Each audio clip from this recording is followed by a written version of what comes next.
না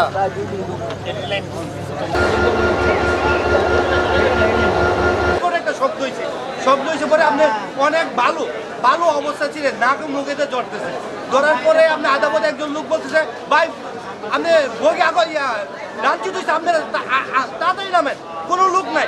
এটা হয়েছে যে আপনার বগি ভালো না, বগি লাঞ্চ পুরাতন বগি আপনি ড্যামেজ হয়ে গেছে, বগি ড্যামেজ হয়ে গেছে, তার জন্য এই বগি চেক করে লাগে না, তার জন্য বগি এই অবস্থা হয়েছে। হঠাৎ করে একটা শব্দ হয়েছিল, শব্দ থেকে ট্রেনটা কাঁপছে আর কি, এগুলাই কিছু আমার মনে নেই। ভয় লাগতেছে আর কি, এখন এই ট্রেনটা করে যাইতেও তো ভয় লাগতেছে, এখন বলতেছে এটা আবার কি ট্রেন যাবে, ট্রেনটা নাকি আবার বুঝলাম না মানে কী বলবো, আসলে আমার খুব একটা কথা রেলওয়ের প্রতি একটা আমি উদ্দেশ্য করে বলবো, এটা একটা মানে ওয়ার্নিং যেন আপনারা এই পুরাতন বগিগুলো রিপ্লেস করেন, নতুন বগিগুলো ইনস্টল করেন, যেহেতু এই ট্রেনগুলো খুব হাই স্পিডে চলে। আমি যাবো চট্টগ্রাম, তো আমি সামনে থেকে ছিলাম, তো সবাই খুব তাড়াহুড়ো করে নামতেছিল, আর পুরো এলাকাটা ধোঁয়ায় ভরে গেছে। পরে নামার পরে দেখি যে পিছনের বগিতে লাইন শুরু হয়েছে। এবং আমাদের যে রেলওয়ের যে প্রবলেমটা সেটা হচ্ছে পুরাতন বগিগুলো ইন্টারচেঞ্জ করে অনেক সময় ওরা মানে হাই স্পিড ট্রেনগুলোতে ওরা ইনস্টল করে, এই জিনিসটা খুবই রিস্কি জিনিস। অনেকেই বেশিরভাগ আগামীকাল রবিবার অফিসের উইকের ফার্স্ট ডে অনেক টানা সপ্তমবারের মতো বেস্ট টিস্যু পেপার ব্র্যান্ড হিসেবে স্বীকৃতি পেয়েছে বসুন্ধরা টিস্যু। অফিস আদালত করবে, উইকেন্ডে বাড়িতে আসছিল, তারা সবাই এখানে আড্ডা করেছে।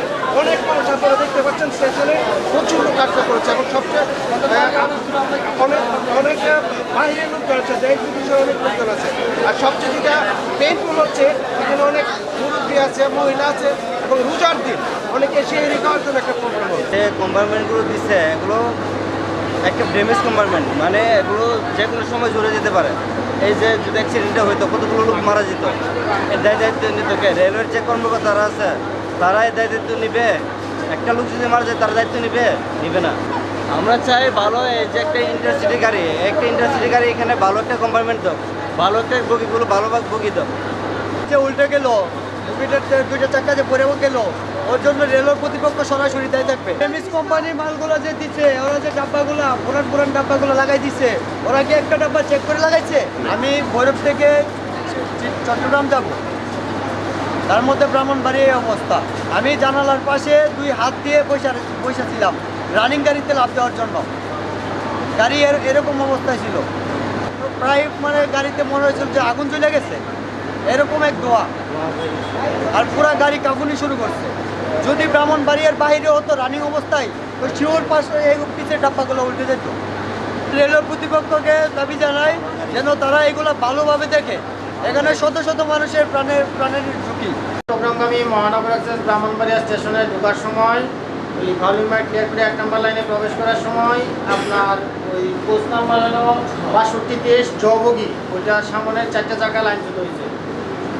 লাইন আপাতত ওই লুপ লাইন ব্লক আছে, মেইন লাইনে গাড়ি চলবে, আপ লাইনও ক্লিয়ার আছে, গাড়ি চলাচল মোটামুটি স্বাভাবিক।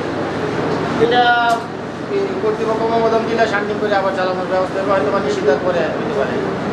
এটা তো একটা কোচ লাইন চলে হয়েছে, হয়তো ড্যামেজ কোচটা রাখিয়ে বাকি কোচগুলো চলে যাবে। আজকে যদি যে হতাহতের ঘটনা ঘটতো বা কেউ যদি কোনো প্রাণহানি ঘটতো, তাহলে ড্রাইভার কে নিত? তো রেল কর্তৃপক্ষের দৃষ্টি আকর্ষণ করছে এবং আমরা আবেদন জানাচ্ছি অচিরেই রেল লাইনগুলো মেরামত এবং সঠিক তদারকি যেন হয়।